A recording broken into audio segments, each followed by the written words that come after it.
CNN International's live broadcast from the UN Climate Summit panel started with Senator Kennedy's working folks statement and escalated when AOC responded with, "Sit down, old man," instantly going viral worldwide.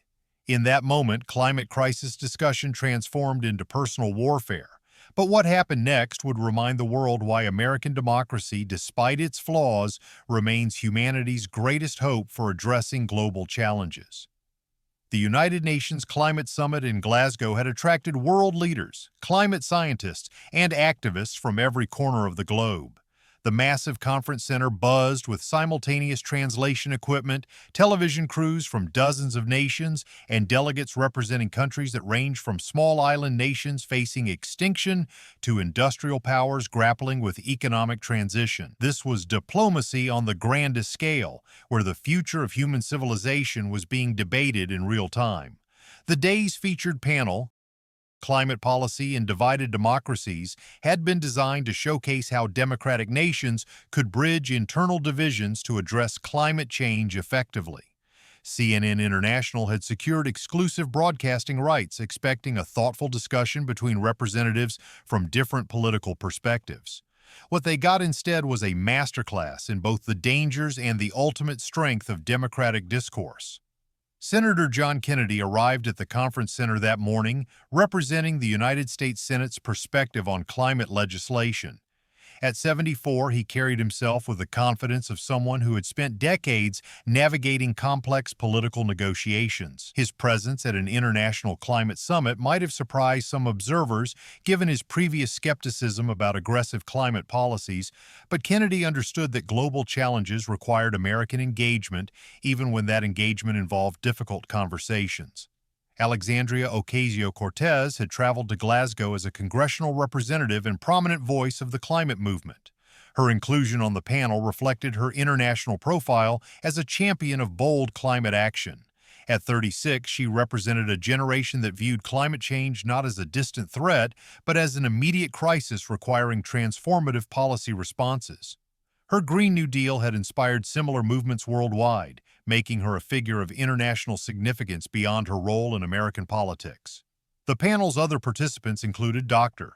Maria Santos, a climate scientist from the Philippines whose research documented rising sea levels threatening Pacific Island nations, and Dr. James Muller, an economist from Germany specializing in just transition policies for industrial workers.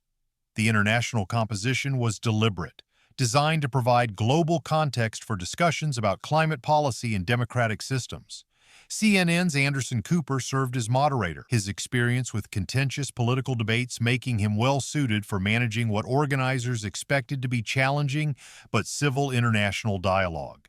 The network had promoted the event as an opportunity for viewers worldwide to understand how democratic nations were addressing climate challenges while managing legitimate concerns about economic disruption and social equity. The conference hall was packed with delegates, journalists, and observers from environmental organizations. Translation booths provided simultaneous interpretation in 6 languages, ensuring that the discussion would reach global audiences in real time. Social media feeds from the event were being monitored by climate activists, policy researchers, and political observers across multiple continents. The panel began with routine introductions and opening statements that followed diplomatic protocol. Dr. Santos presented scientific data about accelerating climate impacts, emphasizing the disproportionate effects on developing nations and vulnerable populations. Dr. Muller discussed European approaches to supporting workers and communities during energy transitions, highlighting both successes and remaining challenges. Kennedy's opening remarks emphasized the importance of international cooperation while acknowledging legitimate concerns about economic impacts on working families. "Climate change is real and it requires serious responses," he said, his Louisiana drawl carrying clearly through the hall's sound system. "But those responses have to work for real people living real lives, not just look good in international agreements." AOC's introduction focused on the urgency of climate action and the need for bold policies that match the scale of the crisis. "We're not here to manage decline or tinker around the edges," she declared, her voice carrying the passion that had made her a global figure. We're here to build the future that science tells us we need and justice demands we create. The initial exchanges followed predictable patterns, with each panelist presenting their perspective within the bounds of diplomatic courtesy. Cooper asked about specific policy mechanisms, carbon pricing strategies, and international cooperation frameworks.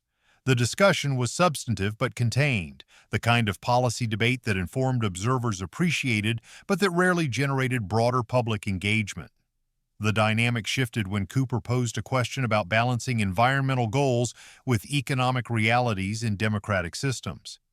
How do you respond to voters who support climate action in principle but worry about immediate impacts on their livelihoods and communities? Kennedy seized the opportunity to present his pragmatic perspective. That's the core challenge right there, Anderson. You've got working folks in Louisiana who understand that climate is changing, but they've also got bills to pay and families to feed.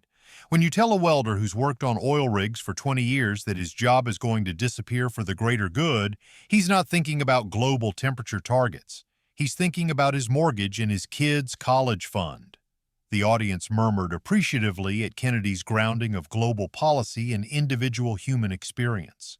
Several European delegates nodded, recognizing similar challenges in their own countries where climate policies had generated political backlash from affected communities. AOC responded with characteristic intensity, her frustration with gradualist approaches evident in her voice and posture. Senator Kennedy, with all due respect that welders' children are going to inherit a planet where hurricanes destroy Louisiana communities every few years if we don't act boldly now. We can't keep prioritizing short-term economic convenience over long-term survival. Kennedy tilted his head slightly, his expression suggesting mild amusement at AOC's characterization of economic concerns as convenience. The gesture was subtle but noticeable to experienced political observers who recognized the signs of escalating tension. Congresswoman calling people's livelihoods convenience is exactly the kind of attitude that makes working folks think climate advocates don't understand their lives, Kennedy replied, his tone remaining measured but carrying an edge of criticism. These aren't abstract economic theories we're discussing. These are real families in real communities who need real solutions, not revolutionary rhetoric. AOC's eyes flashed with annoyance at Kennedy's suggestion that her approach was disconnected from working-class concerns. The international audience leaned forward, sensing that the polite diplomatic discourse was giving way to something more heated and authentic. Senator, maybe it's time for politicians who've spent decades blocking climate action to step aside and let leaders who understand the science take charge, AOC said, her voice rising slightly above the diplomatic register that had characterized the discussion thus far. Kennedy raised an eyebrow, his composure intact but his smile becoming more pronounced. The audience could feel the shift from policy disagreement to personal challenge, the kind of moment that transformed routine political discussions into viral content. Well, Congresswoman, I've been in this business long enough to know that understanding science and understanding people are both important, Kennedy responded, his Louisiana drawl becoming more pronounced as his patience thinned. And I've learned that when someone starts talking about who should step aside, they're usually not as confident in their arguments as they pretend to be. The exchange was becoming increasingly pointed, but it remained within the bounds of robust democratic debate. International observers were witnessing American political culture in action, contentious, sometimes uncomfortable, but ultimately transparent and accountable to public scrutiny. AOC leaned forward, her frustration with Kennedy's measured responses clearly visible. The science is clear, Senator. The urgency is real. Maybe it's time for some folks to acknowledge that their talking points from the fossil fuel lobby aren't adequate for the crisis we're facing. Kennedy's smile faded, replaced by a more serious expression that suggested AOC had crossed a line by implying corporate influence on his positions. Congresswoman, I don't take talking points from anybody. I take input from constituents who elected me to represent their interests, including their interest in having jobs and economic opportunity. The tension in the room was now palpable, with delegates exchanging glances and journalists leaning forward to capture every word. Dr. Santos and Dr. Mueller looked uncomfortable as the focus shifted from policy substance to personal confrontation between the American representatives.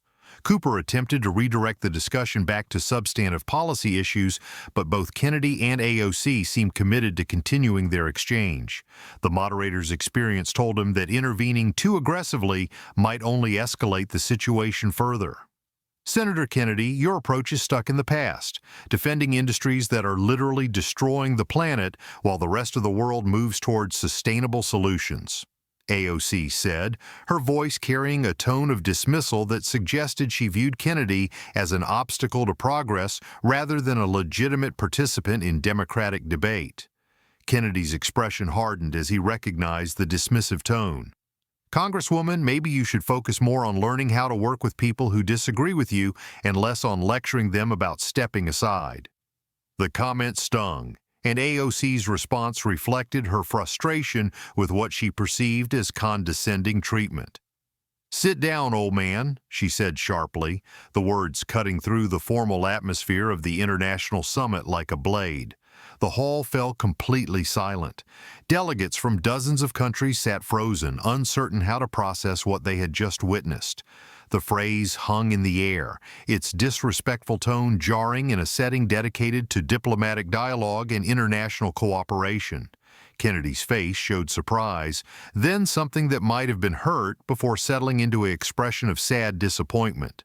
He didn't respond immediately, instead looking out at the international audience that was witnessing this display of American political dysfunction.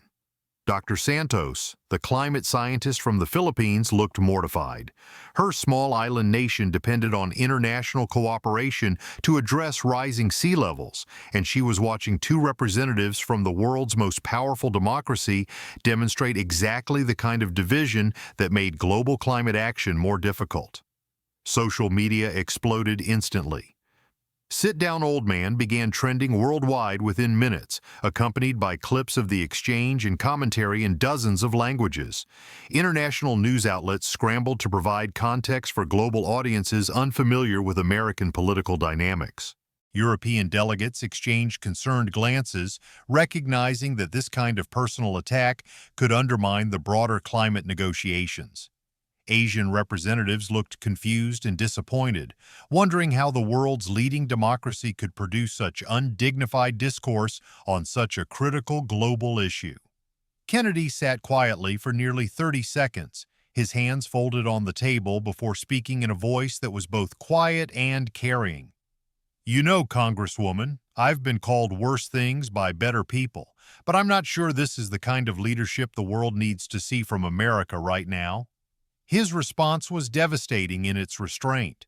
Rather than matching AOC's disrespect with his own, Kennedy had chosen to remind everyone present, including the global audience, of the larger stakes involved in their discussion.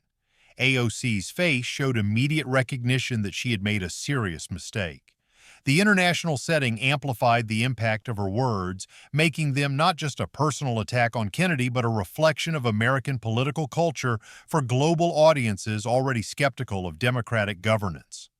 Cooper stepped in decisively, his experience as a journalist telling him that the situation required immediate intervention.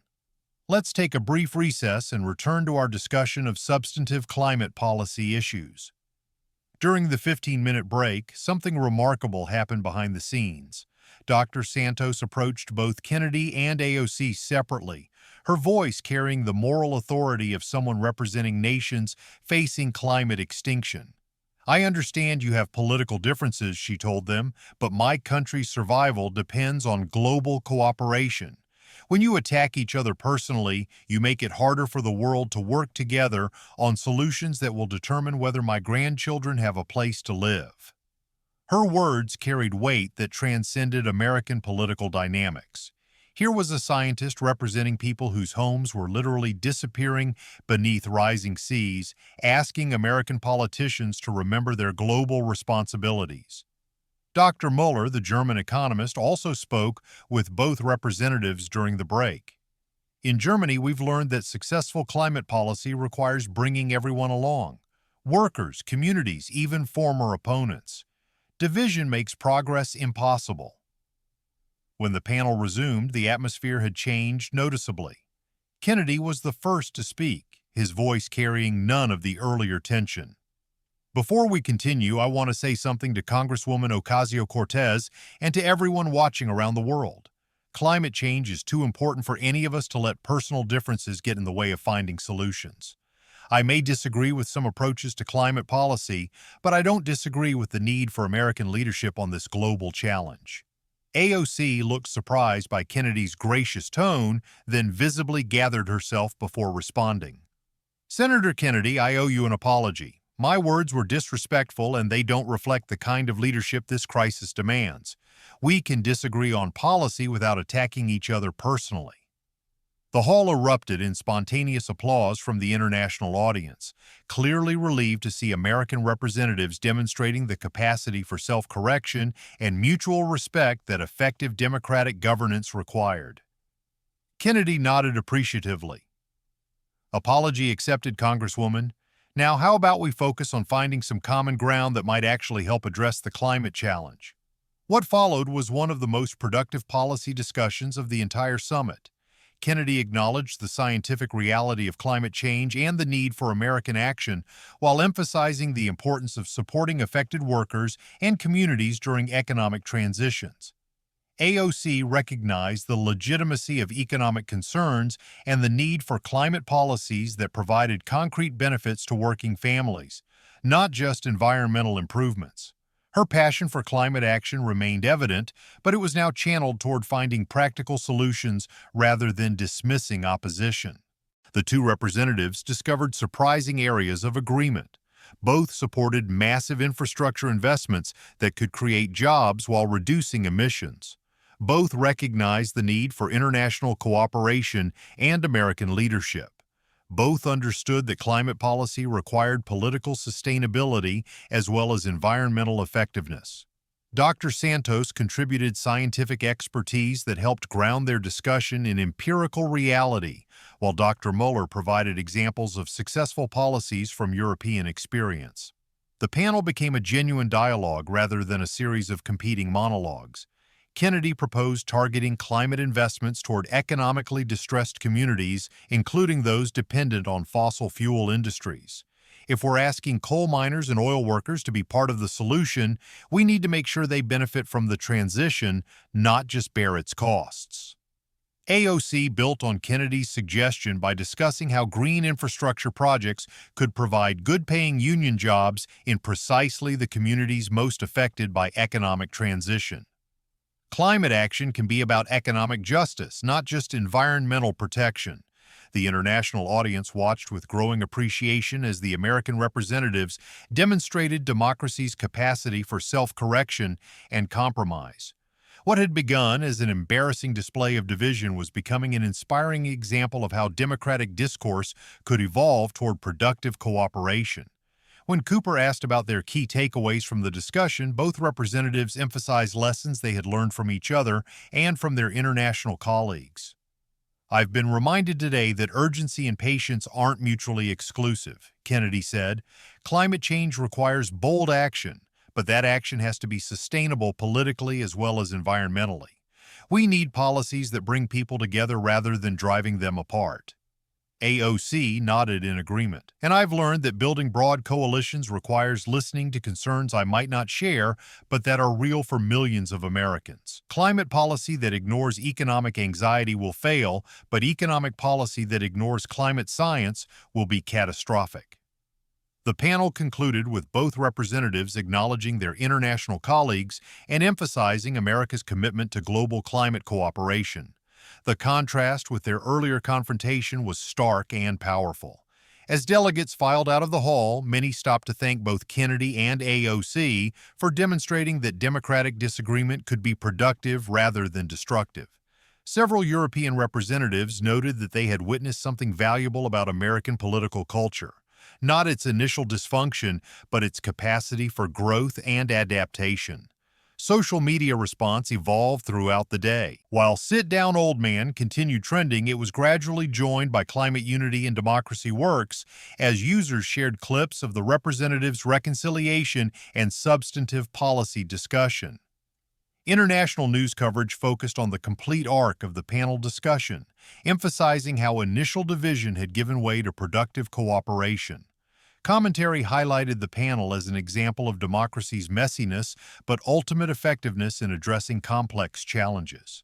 Back in the United States, reaction was more divided along partisan lines, but many observers from both parties praised both representatives for their ability to recover from a difficult moment and find common ground on challenging issues. Environmental organizations noted that the panel had produced more concrete policy ideas than many previous climate discussions, precisely because it had forced representatives to address practical concerns about implementation and political sustainability. Labor unions appreciated Kennedy's emphasis on supporting workers during economic transitions, while also noting AOC's recognition that climate policy needed to include economic benefits for working families, not just environmental improvements. The panel's impact extended beyond immediate political reactions. Several congressional offices began exploring bipartisan climate legislation that incorporated ideas discussed during the international forum. The combination of environmental urgency and economic pragmatism that had emerged from the Kennedy-AOC dialogue provided a template for domestic policy development. International climate negotiations were also influenced by the American representatives' demonstration that democratic nations could bridge internal divisions to address global challenges. Other countries facing similar political pressures found useful models in the compromises and common ground identified during the panel discussion. For Kennedy personally, the experience reinforced his belief that effective leadership required patience and willingness to find common ground even with strong opponents. His gracious response to AOC's initial disrespect had demonstrated the kind of statesmanship that international audiences expected from American leaders. For AOC, the panel provided important lessons about the difference between passionate advocacy and effective leadership. Her ability to acknowledge her mistake and engage constructively with Kennedy showed growth and maturity that impressed both supporters and critics. The lasting impact of the panel was its demonstration that American democracy, despite its flaws and frequent dysfunction, retained the capacity for self-correction and improvement. The initial embarrassment of personal attacks giving way to respectful dialogue and productive policy discussion provided hope for addressing not just climate change, but other challenges requiring sustained cooperation. Most importantly, the exchange reminded viewers worldwide that democracy's strength lay not in avoiding conflict, but in its ability to transform conflict into progress.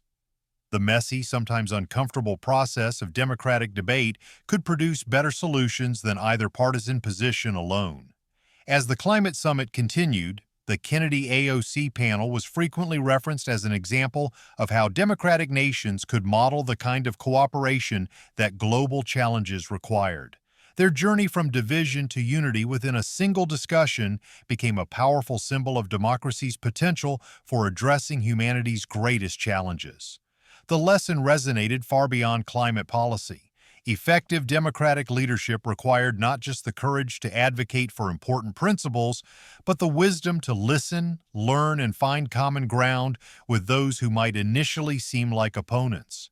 In a world facing unprecedented challenges, that capacity for democratic cooperation offered humanity its best hope for building a sustainable and just future. Click subscribe to catch future moments when division transforms into unity in the halls of power. Thank you for watching, and we'll see you in our next video. God bless you, and God bless America.